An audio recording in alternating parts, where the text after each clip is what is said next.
Ayun. So, good evening sa inyo guys. Ngayon po ay Tuesday, April 30, 2024. So, nag-pullback na yung market natin. Ang lakas kasi ng ginalaw po natin kahapon, di ba? Nag-upsurge tayo ng more than 2%. So, nagkaroon tayo ng pullback. Alam ko second half na siya o halos second half.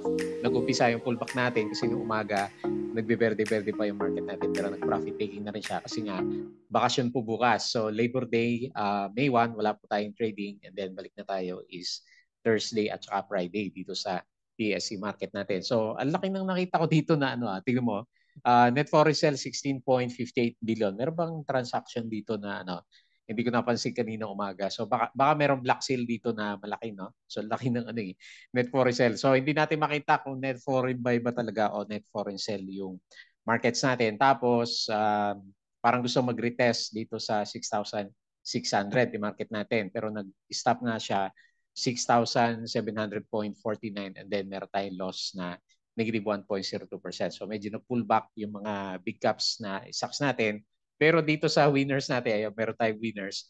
So isa sa pinag-uusapan ngayon, very speculative na stocks natin ngayon, ano kayong balak gawin daw ni Mr. Leandro Limiste dito sa RCI natin kasi nag-upsurge na naman siya ng 23.42%. So basag-basag yung mga pinag-usapan natin na resistance sa kanya kagabi and then ngayon batak na yung price action natin sa kanya and then 302K lang yung kanyang pinaka net foreign buy dito sa market natin. Ayan, so ewan ko din lang kasi yung isa pa palang balita nakalimutan ko sabihin kanina is yung binomba na naman ng uh, nag-spray na naman ng tubig doon sa South China Sea. Yung ating barko, tatlo na yung nabubuhos ng tubig sa kanya. So parang may na-repost yata ako doon sa Twitter bago ko gumawa ng video natin for today's evening naman. So anyway, yun yung bantay natin kasi pwedeng yun na naman yung catalyst para mag-pull back si Philippine Stock Exchange naman natin. Okay? So next winner, ayan, so okay, bukod kay RCI, so siyempre panalo yung mga holders natin. Pero itong si STN, ang panalo dito is yung mga 18 years ago na nag-hold sa kanya. So, matakin mo yan. Ang tagal pala ng hiatus nitong si STN natin. And then finally, nabuhay siya kasi may bago yatang investor itong si STN natin. So, umabot tayo ng 400% sa opening. So, wala kasing ceiling kapag yung from trading halt yung market natin. Ganito, patay siya dati and then nabuksan siya, di ba? So nag-open siya kaagad 400%. And then umabot pa siya ng halos 600%, no? 570% yata yung pinakamataas niya. Pero sa closing is nag-close siya ng 388%. So ang problema lang kung nag-bid ka doon sa opening niya kasi ang laki nga naman, di ba? 400%. Ewan ko lang kung meron siyang volume nung umakyat siya doon sa 500%. So, syempre, siguro hindi pa alam ng ibang holders natin na mag-open na yung mga stock nila. So, wala nakapag-prepare kung meron na ba trading noon 18 years ago. Ayan, so hindi natin alam. So, most likely meron naman, no? O baka yung mga notes pa yung uso during that time. So anyway, very good para dito kay STN. At least may bago tayong stock na nabuhay dito sa market natin kasi puro delisting yung di ba? Pinagagawa nila sa mga stocks natin. Tapos ito nga si Abra si AR natin, Abra Mining is naka-hold pa rin hanggang sa ngayon. So, ewan ko lang kung maayos kagad nila yung issue nila. So, ganyan pala yung potential ng mga matagal na nasuspend na stocks natin. Medyo malakas yung kanilang mga upsurge. Ayan. So, welcome po doon sa hindi pa natin napag-aralan kung ano meron dito kay STN kasi bigla nga po nag-spike yung price action. Ayan. Pag-aralan mo muna syempre bago mo bilhin yung mga stocks natin. Nakaka-tempt siya. Pero kung hindi mo alam yung funda, so hindi mo alam gagawin kapag biglang bumagsak. Kasi laki nun So profit taking ang ini-expect natin na pwedeng gawin ng mga holders kay STN. Okay? So good. Para sa mga previous holders natin, wala na yung iba. Pag nag-delist, wala na. No? So ito kasi hindi naman na-delist na trading hold lang siya. And then next, dito natin is nag-up siya ng 2.79%.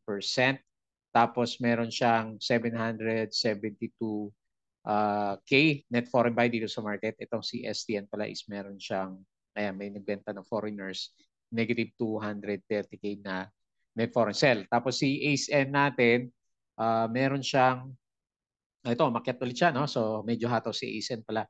3.23% and then meron siyang, ayan, binobomba siya ngayon, no? 49.75 million net foreign buy. Ayan. So mukhang yan na yata yung yung first na reversal na in-expect natin or pwedeng mangyari dito kay ASEN. Kasi 2 days na siya, di ba? 2 days o 3 days na puro net foreign buy po siya. Tapos si KEP, ayan, so bumalik na siya sa pinag-uusapan natin. 5 pesos na lang siya, no? So usapan natin kahapon is nasa range ng 4 to 6 pesos. So yan na ba yung pinaka-last na flooring niya?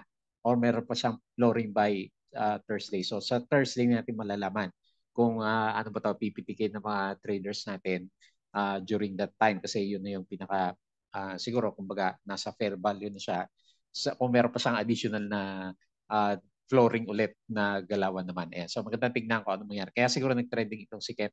And then lastly, itong si SCP natin, nag-up po siya ng 3.24%. So nag-breakout na siya. So may mga nakikita na akong post sa Maharlika na naman, di ba? So itong si SCP natin is meron siyang negative 1.17 million na net foreign sale po dito sa market. Okay? So yan po yung galawan natin. Nasa vacation mode yung mga majority siguro ng mga big caps na stocks naman. Ayan. So disclaimer guys sa mga bago dito sa channel natin. As usual po, yung ating vlog is for education purposes. Huwag mong gagamitin ito as a reason para mag-buy, sell, or hold ng stocks. Meron po kasing risk na involved dito sa market. Due diligence na lang po ha. Kung ano yung stocks yung gusto mong bilhin.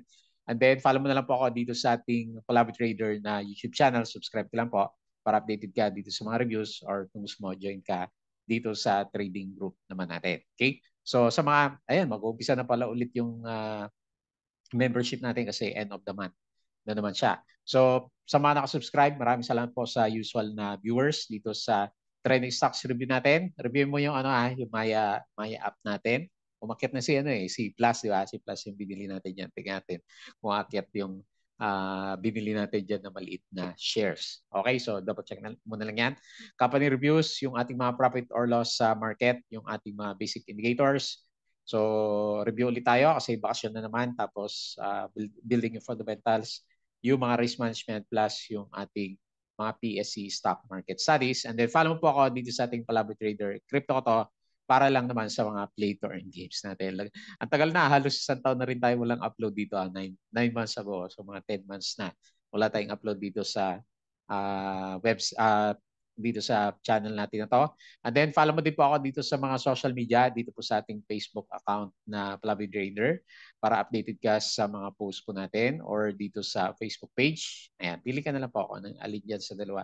Yung gusto mong i-follow. Tapos sa Bodega Peak, yung mga articles dito sa local market, dito sa US at saka dito sa cryptos. Tapos si Money Earners, sabi natin, ma-merge din natin yan. Kasi mag-expire na yung domain natin. Ayan, so double check na lang po yan. So yung mga gusto po ng learnings about sa mga passive income. So check mo na lang po yan. So pinopost natin last time na masipag pa tayong gumawa ng article.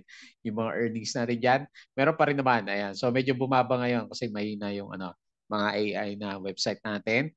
Tapos dito sa Twitter, ano ba yung pinaka-summary natin? Meron na, no? Ayan. So hindi pala ako masyado nakapag-post kanina. Medyo nakalimutan ka mag-post. So ngayon, meron tayo net foreign sell pa yung nilagay ni baliktad yata. So net foreign sell dapat kasi ang selling is 19 billion and then buying natin is 3 billion. So merong okay. So ito pala nandito pala. Si Bloom Black Sale pala 'yon. Ayan. So meron siyang ano kayo nangyari kay Bloom? Meron siyang black sale at 16.78 billion. So meron siyang investor, di ba?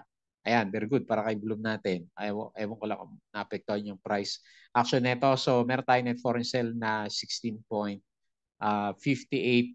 billion naman. So ang turnover value niya is 22.31 billion. Anyway, nandito kay Bloom yung galawan pala natin. Okay, so laglag yung mga stocks natin for today. So nauna medyo mahina si properties negative 1.99% and then si services and profit taking na siya negative 1.15% naman.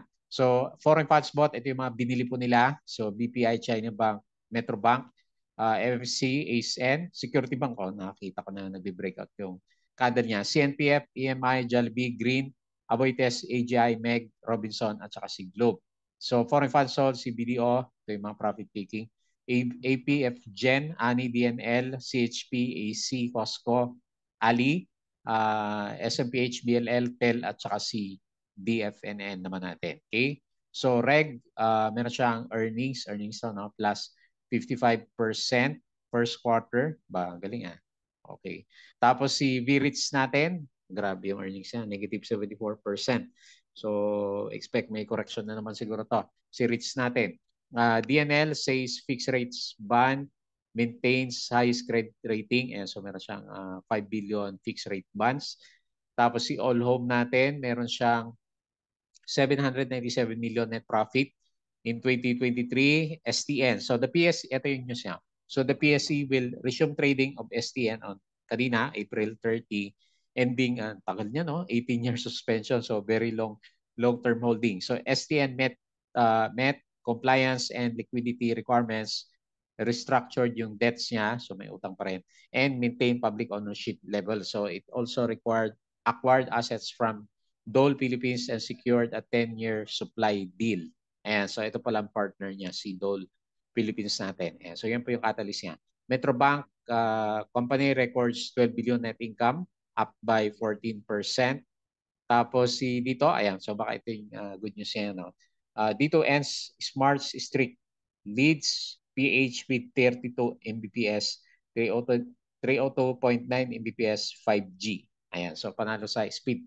So, nung nasa Pinas ako, gamit ko PLDT as sa okay, medyo mahina sa bandang Cavite si si PLDT natin. Okay, so dito hindi ko pa na-try, so try ko yan sa next na bakasyon natin sa Pilipinas. So dito ends si Smart Streak, ayan. So okay. Aldi, yun yung pinaka-catalyst siguro natin, kaya siya good vibes for today's trading. So Aldi naman posted 2023 net income 369 million. So okay din siya. First time up by 22.4%. So Bloomberry discloses subsidiary purchase of Bloom shares through a special block sale. Ito na yata yung ano. 'Di ba meron siyang kaso-kaso last time, tapos para ma-settle yung naalala ko na. Ma-settle yung kaso niya, bibili niya yung stocks niya. At yun nga yung price na yun. So medyo lugi ata siya diyan kasi mataas yung pagbili niya, di ba? 16.78. Hindi ko napansin yung ano. So mamaya silipin natin yung reaction niya doon sa kanyang price action. Last time nag-worry tayo dito kasi sabi natin si Bloom lang kasi bibili. So ibig sabihin dadami yung hawak niya ng shares. Anong gagawin niya doon sa mga hawak niya ng shares, di ba? So siyempre yung capital na yun imbis na expansion niya. So is matitenga siya, no? So nandun lang siya. Okay? So Aldi, okay yung earnings. Meralco, plus 19% yung earnings. DMC affirmed no delisting plan for CHP. So hindi po siya magdi-delist kasi yung mga una nating nabasa last time is magkakaroon siya ng tender offer. Hindi na raw. So ibig sabihin gagawa niya ng paraan yung kulang na shares nitong si CHP natin. Okay? So bloopers lang pala yung niya, tender offer. STN, okay na. So dito, outperform Smart and Globe with a 32 Mbps download speed. Baba pa rin, no? 100 na lang yata. Sa ibang bansa, 100 yata pinaka eto kung mobile siya, mabilis na to, no? Pero sa bahay, siguro hindi naman 32, no? Mga 100. Okay. So DMC is minus 0.18%. So wala po tayong trading day So magre-resume bukas wala po. Then magre-resume po tayo by Thursday, May 2. Okay? So PSA plans $11 million upgrade of trading engine, target 6 IPOs. Ayan. So hopefully wala nang pero sa broker naman sa broker ba yung tama, sa broker yung mga naghahang dati, di ba, si dito. Hindi natin hindi natin ma-experience yung mga ganun na nagtitrade tayo is naglalag yung mga brokers natin. Okay, so anyway, good pa rin. So meron siyang improvement na gagawin. Aquada Group steps in to revive. Ayan, so PHR, tingnan natin good catalyst to. To revive Davao-based Taekwondo Denso's stalled casino project in Cebu makes non-refundable 300 million down payment to PH Resort subsidiary ahead of potential majority sale. Ayan, so PHR, silipin din natin yan. Bloom at saka si PHR. Okay, next na gagalawin po so most likely si PHR. Bloom, nag-drop lang siya 1.89%. Okay. Shares of Bloom at 18.22. Ayan, so ito mas mahal yung bili niya kaysa dun sa sa current price. Ayan, tama. So the sale completes Enrique Razon settlement pact with GGAM. So ito yung meron silang court decision last time. So Ayala Science Cooperation Agreement with New Zealand Trade and Enterprise. Meralco intends heat risk power supplies in the Philippines kasi mababa yung supply ng tubig sa hydropower natin. Tapos yun, kailangan natin mag-aircon kasi sobrang init sa Pinas. Okay? So Union Bank post 2 billion net income for the first quarter ng 2024. Okay? So tapos sa US market is okay naman yung galaw nila kapon. So tayo kasi is bakasyon na naman. Ayan, kaya siguro bigla na pullback si PSE. Mamaya silipin natin kung anong gustong gawin ni US markets naman natin. Okay? Ayan guys, so patalastas ulit yung mga gusto pong sumali sa trading group natin. Tumagat na si PSE ulit. So maganda mag-trade. Pwede ka pong sumali dito sa Patreon channel natin. So start na ito is second day of the month. So halimbawa sa May 2nd, yung magandang entry kasi yung cycle natin from May 2nd until June 1st. So yun yung parang cut-off niya. Ayan. So pwede mo i-check to. So para malaman mo kung ano yung stocks yung mga trade natin or binabantayan, pwede ka pong sumali dito sa Patreon channel naman natin. Okay? So double check mo na lang po. Tapos tignan natin summary ng market. Okay, so based dito sa galaw natin, mukhang magre-retest tayo dito sa 6,600. Although para may support naman sa 6,700. Yung pinaka-support natin based sa gap natin last time is 6,600. So nag-profit taking na. Medyo malakas kasi yung uptick natin kahapon pero okay lang yan. So kung uptrend naman yung susunod, mas mataas na may next na candle natin. So on the way pa rin tayo dito sa 6,000. Siguro dito na lang muna para medyo conservative, 6,800. So ang malaga na mangyari dito sa market natin is yung binabatay natin na channel last time, hindi na sana siya bumalik dito sa haba ng baba para medyo maganda ulit yung mga trades natin for the next opening, which is meron pa naman 2 araw, Thursday at saka Friday po. Okay? So okay din yung MACD formation natin. So maganda. Plus bullish pa rin naman yung ating RSI. Tapos yun nga, si Bloom nga po yan. Tapos negative 1.02%, 6,700.49. Ayan. So tingnan natin yung mga blue chips. Okay, puro pullback. SMPH minus 2.95, Ali minus 2.5. URC panalo pa rin kasi 8% to kapon, di ba? Negative 1.6. So yung iba binawi yung galawan nila. BPI, URC more than 1%, Jollibee more than 1%. Pero humataw si ASEN 3.23 at saka si JT Cap ng ano chart ni JT Cap 4.66%. So bumabawi na rin siya. PLDT drop tayo 2.9. Tapos Wilcon, ano ba itsura ni Wilcon? Uy, pa-recover si Wilcon ha. 4.38% at saka si EGI is 0.6. Pero pullback si Converge at saka si LPG ng 0.3 at saka 0.2% naman. Okay? So dito sa winners, syempre STN, ang dami namang earnings sa report na ito. Hindi natin makita yung chart.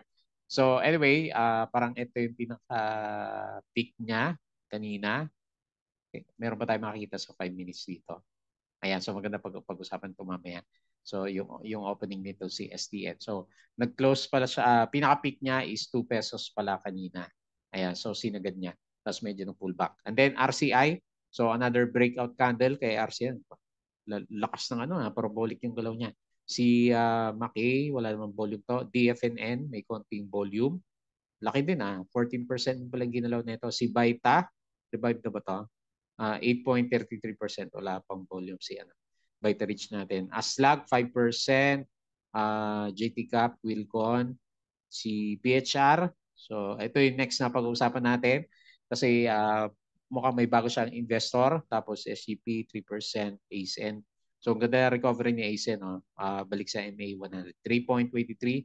FCG, ayan. So, bumalik siya 3%. SPNEC, 2.9. Nag-breakout. Ayan, so nag-breakout na rin si SPNEC pala. Si dito 2%, si Plus 2.67, tapos si Home 2.04%. So sa loser, si Kep, ayan, so nag-flooring ulit.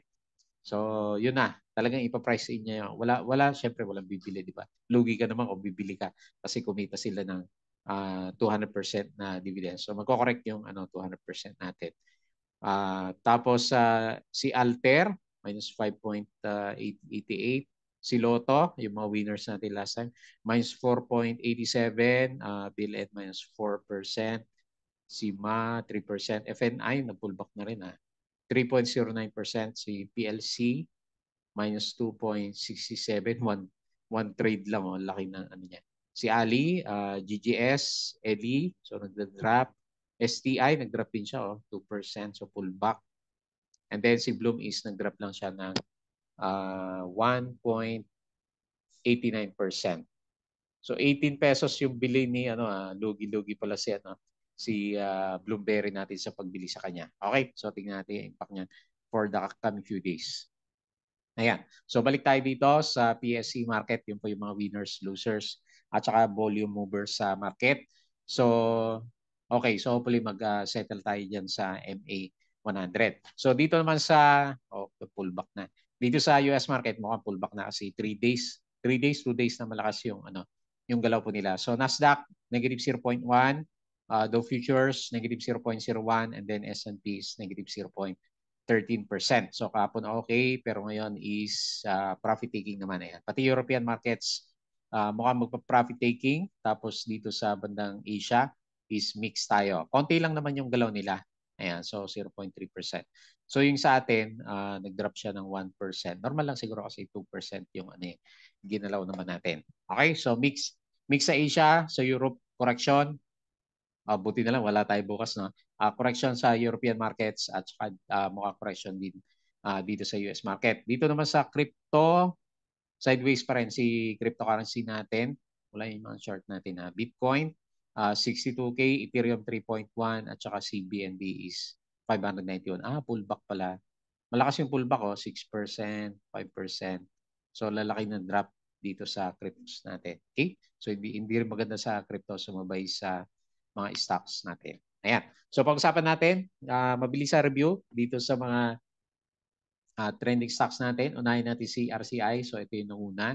Kasi ang tulis nga naman ng kandila niya. So yung usapan natin kahapon, kung tanda mo is, hindi ko na tanda eh. Ayan. So dito lang, no? Dito sa 3.6 pero nag-break pa siya. Ayan. Meron kaya itong okay, 4.75. So ang ayoko na mailagay pero pinaka-optimistic sa kanya is based lang dito sa chart 4.86 talaga. Yung sinasabi niya. Pero tingnan natin kung meron siyang retest muna dito sa support na 3.63. Pero malakas yung volume niya. 69.77 million. Meron siyang 302K na net foreign buy tapos up nga po siya ng 23.42%. Lakas ng ano niya. Pero may swing din siya dito. So nung opening medyo nag-drop pala ng konti yung price. Nag-drop siya ng 8%. Malaki yung swing niya. Ayan.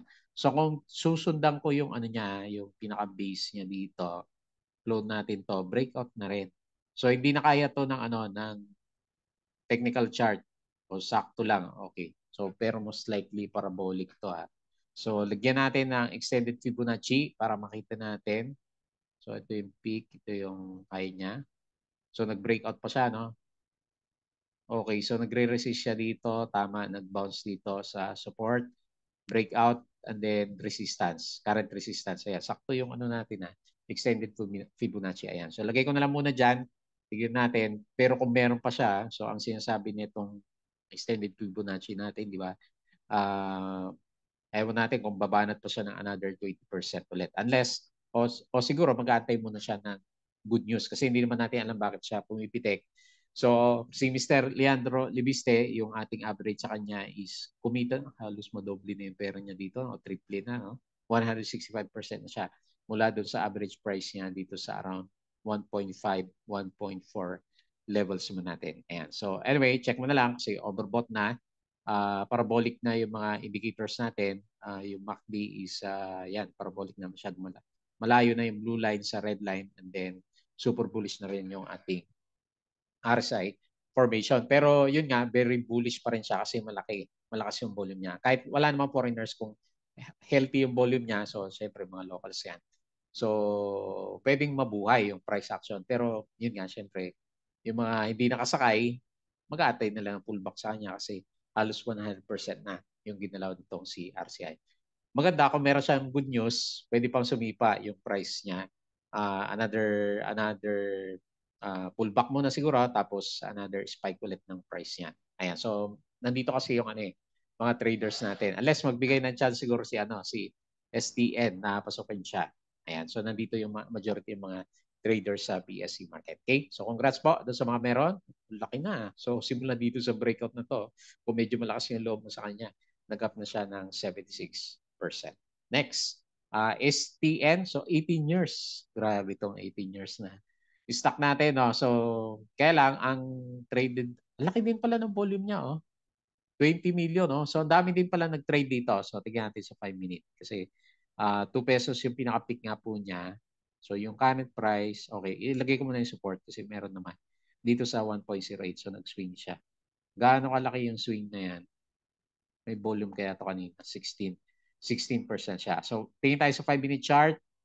Okay, medyo basag-basag siya. So binomba siya, no? First 5 minutes and then second 5 minutes. Namigay din siya ng halos more than 10%, pero nag-pullback siya. So hopefully hindi ka dito nakabili sa bandang taas kasi laki din niya, no? Kung nag-drop siya. Halimbawa, okay, so kasi ito parang average line niya eh. So laki ng swing niya, no? 20% ka kaagad kapag dito ka, nahuli ka ng 10 minutes sa pagpasok kay STN natin. Okay? So support natin is 1.23.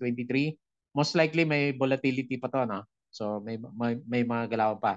Ang isang tanda ko na ganito yung galawan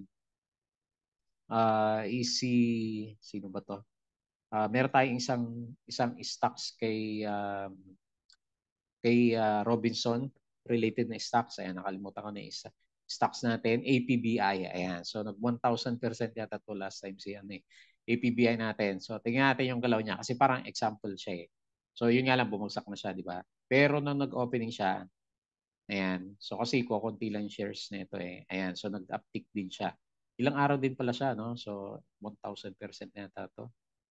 Hindi ko tanda yung ano niya eh, yung initial price niya. Pero kung dito, yung opening niya, so umabot din siya ng, kasi isang spike lang naman to na malakas, no? Okay, 1,000. Ito pa rin naman, wala pa rin tatalo kay APBI natin kasi umabot siya ng 1,000%.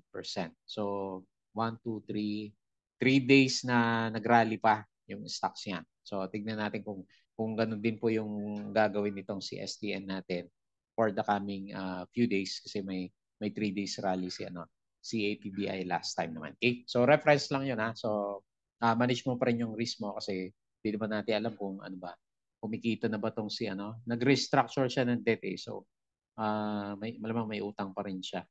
Ayan, ang dami naman letter E na lumabas para dito kay STN natin. Hindi natin makita tuloy yung chart niya. Pero overbought na and then super risky itong mga stocks natin na to. Okay, next.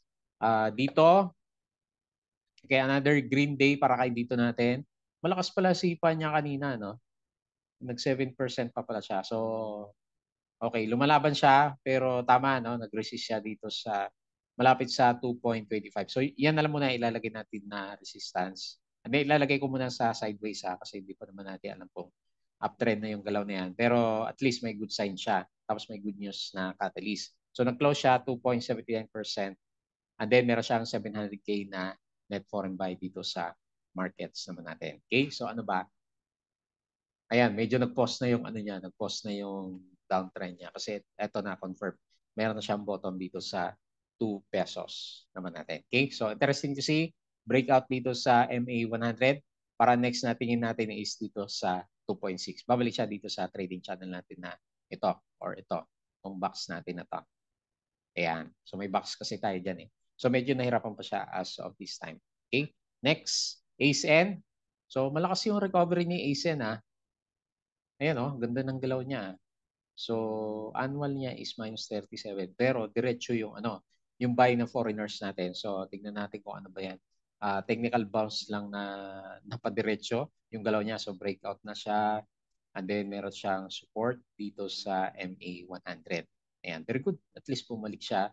And then, ang titignan naman natin by next week is dito.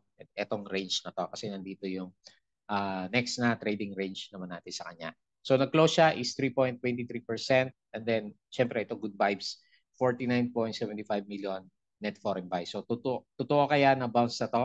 Kasi last time nagba-bounce din siya pero nagpo-pullback pa rin siya ng malakas o naglo-lower high pa rin siya. So tingnan natin, maganda makita is breakout dito sa later on 4.56. Okay? So bullish po itong si ASEN. And then next, si CAP.